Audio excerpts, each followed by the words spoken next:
At mga kapuso, kaugnay pa rin po sa mga dati at kasalukuyang pulis na isinasangkot sa pagkawala ng mga missing sabongero. Makakapanayan po natin sa punto pong ito ang Vice Chairperson at Executive Officer ng NAPOLCOM na si Attorney Rafael Calinisan. Magandang umaga po sa inyo, Attorney Calinisan. Si Maris po ito, live po tayo sa unang balita.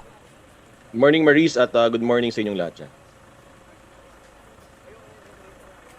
Una sa lahat, Attorney, batay po dun sa mga record na nakuha nyo na, no, na maaari nyo maisiwalat sa amin, ano po ba yung impormasyon na nakuha nyo tungkol dito sa 14 na pulis na isinasangkot nga dun sa pagkawala ng mga sabongero mula kay Dondon Patidongan? Gaano kalalim yung kanilang pagkakasangkot dito sa kasong ito?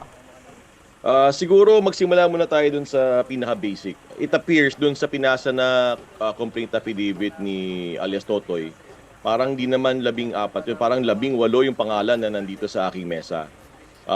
So halo-halo yun. It appears that there are 18 names, some of which are in the active service, some of which are dismissed. So ngayon, talagang hinihimay natin. Pero it appears parang 13 yung active. Parang 5 yung dismissed doon sa listahan na ibinigay ni alias Totoy. So we can start from there. Doon sa tanong mo na ano yung lalim ng ebidensyang nandito, patawad Maris kasi bukod doon sa tayo investigador, mula nung nag-file ngayon si alias Totoy, tayo na rin ay huwes. So we are wearing 2 different hats here at the National Police Commission. One as an investigator, and second, yung pong isa sa mga magdi-decide nitong kasong ito. Alright, we understand. Pero attorney, dun sa sinasabi po ninyo na 13 mga pulis at mukhang 5, no, yung wala na sa aktibong serbisyo. Ano po yung nakita ninyong record nila? Meron na po ba silang mga masamang record or mga kinasangkutang kaso in the past? Ay nga, as far as the 5 others, they were previously dismissed. Yon, that I can say. Doon sa 13, ngayon ay aming sinusuri ito. Patawad, I could not give you more details on that. Meron na bang lumapit sa inyo para magpaliwanag?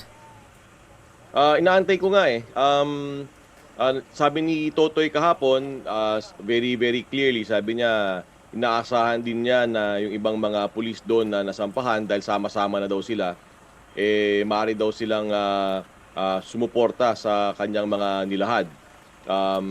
So kung ganun nga ang mangyayari, very thankful ang National Police Commission dahil sila ay magiging susi sa investigasyon na nangyayari at sa kasong kasalukuyang nakafile ngayon sa NAPOLCOM. So lahat ng tao na may impormasyon, welcome po na magpasa, including those na napapasama ngayon sa kaso. Sa puntong ito, masasabi po ba natin na credible witness talaga itong si Julie Dondon Patidongan alias Totoy? Yun din ang isa pang mga katanungan na napakahirap sagutin, Maris.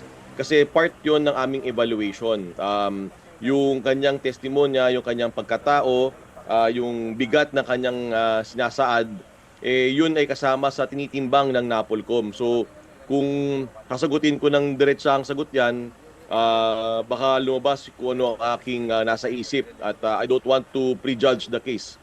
Kailangan natin munang silipin yung munang sagot ng mga respondent. So we are sending orders slash summons to all of these respondents na sana sagutin nila yung kasong ipinail ni alias Totoy dito sa NAPOLCOM. Bukod po kay Patidongan, meron pang nagpapahayag o nagbibigay ng mga feelers na isang potensyal na witness. Ito po ba ay magtutuloy sa pagbibigay ng testimonya? At bukod po doon, yung tungkol doon sa mga iba pang mga pulis na sinasabi ni Patidongan na marami pa raw ibang pulis bukod doon sa 18 na sinasabi ninyo, paano nyo matutukoy kung sino-sino ang mga ito? Una, gaya na sinabi ko kanina, aside from the case which is already filed here, tuloy-tuloy pa rin naman ang investigasyon natin. So, kung sabi ko nga, kung meron pang ibang pulis na gustong lumapit dito, edi so be it, di ba? Kung yung nagpaparamdam sa atin dati, gusto pa rin niyang ituloy, sana wag na yung kwentong barbero, papilan niya para black and white tayong nag-uusap. Kasi we're talking about lives of many people here. Allegedly, 100 yung namatay. We're talking about the careers of policemen here. This is no small thing. So kailangan talaga malupit yung ebidensya, kailangan nakapapel, at kailangan balansyado nating sisilipin ito. Sa takbo na investigasyon ninyo, kaya nyo yung sinasabi nyong target na 2 buwan matatapos nyo ito? Let's put it this way, Maris. Nung sumampa tayo dito, medyo may kabagalan ang mga kaso dito sa National Police Commission. Dati, nung pagsampa natin 2 months ago bilang hepe ng NAPOLCOM, 2 yung order natin. Yung una, 0 backlog by December 2025. Yung libo-libong kaso dito, i-zero natin by December. Yung pangalawa, for new cases, dapat matapos siya Alright. in 60 days. So ngayon, napakaswerte naman namin. Ang unang-unang kasong masasample ng 60 days namin itong kaso ng mga sabongero. So di namin naatrasan ito. Mahirap man yung kasong ito, delikado man yung kasong ito. We will observe due process pero papaspasan natin ng hustisya. Masyado nang matagal yung 4 na taon na nag-aantay yung taong bayan dito. And on trial din ang institutions, particular ang National Police Commission. So, we will make good on that promise. Susubukan ho namin talaga sa ubos na aming makakaya ang 60 days na pinangako namin. Good luck and all the best, Attorney Rafael Calinisan, ang Vice Chairperson po at Executive Officer ng NAPOLCOM. Gusto mo bang mauna sa mga balita? Mag-subscribe na sa GMA Integrated News sa YouTube at tumutok sa unang balita.